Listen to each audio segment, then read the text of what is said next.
হরে কৃষ্ণা। আজকে অনেকদিন পর ফিরে এলাম আইটি নতুন ভিডিও নিয়ে।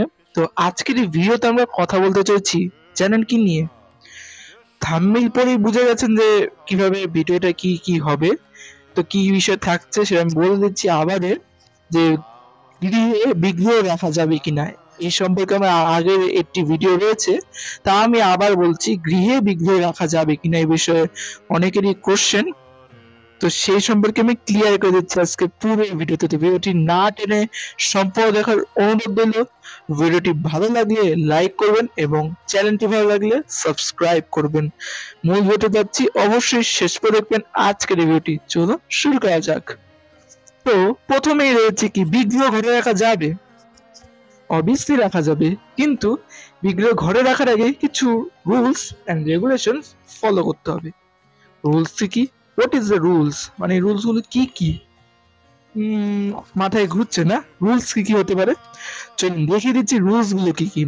তো আপনার সামনে যদি খাতা বা কলম পেন্সিল থাকে কিছু, সেগুলো নিয়ে বসে যান এবং রুলস লেখা শুরু করুন। যেদিন রুলস গুলো পালন করতে পারবেন বা নিজের জীবনে প্রয়োগ করতে পারবেন, সেদিনই আপনি গৃহে বিঘ্ন রাখার চান্স পেতে পারেন। পেতে পারেন পেতে পারেন মানে, ঠিক আছে? তো গৃহে বিঘ্ন রাখার রুলস নাম্বার 1, প্রতিদিন কন্টিনিউ 16 মালা জপ করতে হবে। এটাকে বেশি গুরুত্ব দেওয়া হয়েছে। 16 মালা জপ ছাড়া বিগ্রহ সেবা করা যাবে না। শ্রী চৈতন্য মহাপ্রভু বলেছেন, 64 মালা ছাড়া সে কারোর হাতে ভোগ নিবে না। কিন্তু শ্রীল প্রভুপাদ আমাদের পরম গুরুদেব বলছেন কি, তোমরা কম পক্ষে 16 মালা করো নাকি। তো প্রথম রুলসটা কি, 16 মালা জপ করতে হবে। এক ফার্স্ট 16 মালা জপ করতে হবে। তারপর কি করতে হবে, রুলস নাম্বার 2, প্রতিদিন ভোর বা ব্রাহ্মণ মুহূর্তে উঠে শয্যা ত্যাগ করে স্নান করে মঙ্গল আরতি বা করতে জপ করতে হবে। ঠিক আছে? এখন এই জিনিসটা ঠিক বুঝলাম না নাকি, বুঝিয়ে দিচ্ছি। সকালবেলা উঠে ব্রাহ্মণ মুহূর্তে স্নান ধান শেষ করে আমাদের জপ করতে হবে, বা জপ যাদের বাসায় যদি হচ্ছে চিত্রপট রয়েছে, তারা প্রতিদিন চিত্রপটে আরতি বা ভগবানের ভোগ বা সেবা করতে পারেন।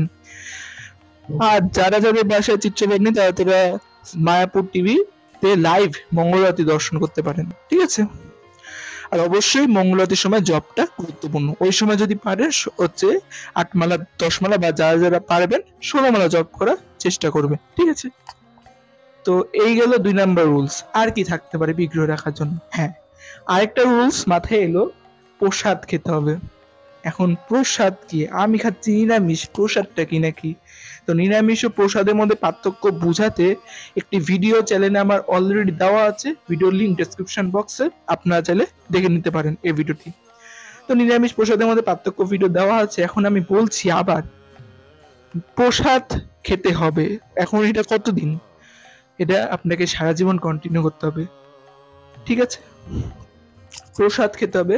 এখন কাকে ভোগ লাগাতে হবে এটা আমি বলে দিয়েছি, কাকে ভোগ লাগাতে হবে। সেই নিরামিষ ও প্রসাদের পার্থক্য ভিডিওতে আমি বলে দিয়েছি সেসব কথা। তো 3 নাম্বার রুলস শেষ। বা 4 নাম্বার রুলস কি কি কি ভাবেন কি হতে পারে? কি হতে পারে 4 নাম্বার রুলস? আমি বলছি কি হতে পারে। একাদশী ব্রত পালন করা। প্রত্যেকটি একাদশী ব্রত পালন করতে হবে এবং একাদশীতে 25 মালা জপ করতে হবে। 25 মালা জপ করার ফলে একাদশী পালন হবে এবং একাদশী ব্রতের দিন অবশ্যই উপবাস থাকতে পারলে ভালো, না থাকতে পারলে কোনো সমস্যা নেই। ঠিক আছে? একাদশী ব্রত পালন করতে হবে। এবার 4টা বলছি, 5 নাম্বারটা লিখুন। প্রতিদিন নাকি প্রতিদিন, হ্যাঁ প্রতিদিন কি করতে হবে? 4টি নিয়ম বর্জন করতে হবে। এখন এই 4টি নিয়ম কি কি আমি বলে দিচ্ছি। 4টি নিয়ম কি কি খাতায় নোট করুন। যে 1 নাম্বার আমিষ আহার, 2 নাম্বার নেশা, 3 নাম্বার মদ জুয়া খেলা, 4 নাম্বার অবৈধ সঙ্গ। এই 4টা জিনিস আপনাকে বর্জন করতে হবে পুরোপুরি, না হলে আপনি কখনোই বিগ্রহ সেবা করতে পারবেন না। আর 6 নাম্বার রুলস লিখুন।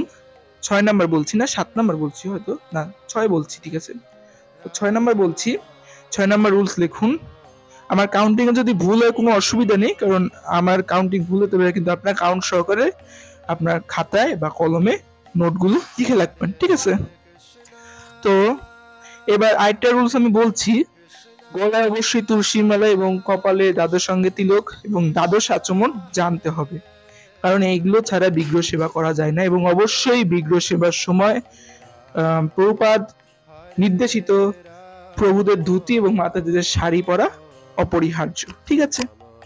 তো এটা ছিল আইটি রুলস। আইটি রুলস মাথায় আসছে, সেটা বলবো, সেটা বলা ঠিক হবে কিনা সেটা আমার জানা নেই, তো বলছি। অবশ্যই প্রভুদের যারা হচ্ছে গৃহে ভগবানের সেবা করবেন তাদের মাথায় যদি শিখা হয় তাহলে খুব ভালো কথা, কারণ শিখারও গুরুত্ব দিয়েছেন প্রভুপাদ, ঠিক আছে? তো যদি শিখা হয় তো ভালো, না হলে নাই, কোনো ব্যাপার না, কোনো ব্যাপার না, তো শিখা হলে ভালো, ঠিক আছে?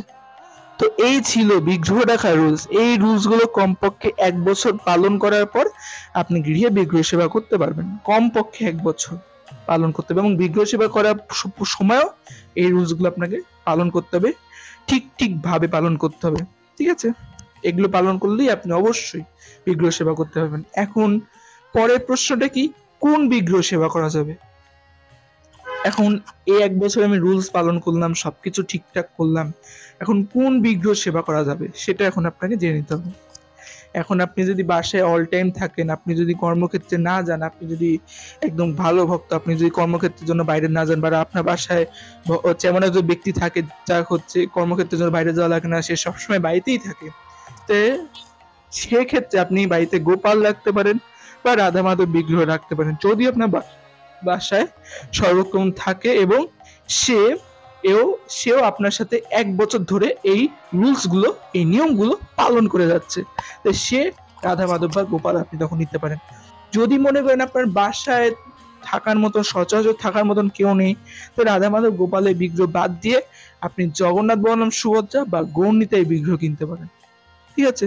এখন জগন্নাথ বলরাম সুভদ্রার বিগ্রহ, এখন যারা অনেক বেশি পদ রান্না করতে পারেন না, এর জন্য আপনি জগন্নাথ বলরাম সুভদ্রার বিগ্রহটা বাদ দিতে পারেন। তো আমি সবাইকে সাজেস্ট করব যে 1 বছর এই নিয়মগুলো খুব কঠোরভাবে পালন করার পর আপনারা গৌরনিতাই বিগ্রহ গৃহে রাখতে পারেন, গৌরনিতাই বিগ্রহ গৃহে রাখতে পারেন। এখন বেশিরভাগ বাসায় আমাদের ইন্ডিয়া যদি আমরা যাই, বেশিরভাগ বাসায় গোপাল আছে একটি করে, কিন্তু গোপাল হচ্ছে অনেক উচ্চ স্তরে, উনি অনেক উচ্চ স্তরের একটা সেবা, সেই গোপালের সেবা করার সৌভাগ্য আমাদের সবার হয় না, কারণ গোপাল দিনে 10 থেকে 12 বার, তারও বেশি বার গোপাল খায়, সেটা আমাদের অবশ্যই অসম্ভব হয়ে পড়ছে। তো এই জন্য গোপাল আর রাধা মাধবের কথা আমি একসাথেই বলছি, ঠিক আছে? তো এবার হচ্ছে গৌরনিতাই। গৌরনিতাই সেবা কেন সহজ, কারণ মহাপ্রভু আমাদের ভুল ত্রুটিগুলো ক্ষমা করে দেয়, আমাদের সেবা করতে যে কোনো ভুল ত্রুটি হয় তো সেটা ক্ষমা করে দেয়, কিন্তু রাধা মাধবের বেলায় সেটা হয় না। রাধা মাধবের বেলায় কি হয়, যদি আমরা কোনো ভুল ত্রুটি করি তাহলে রাধারানী সেটা ভালো চোখে দেখেন না, কৃষ্ণ সেটা ক্ষমা করে দেয়, কিন্তু রাধারানী সেটা ভালো চোখে দেখে না, ঠিক আছে?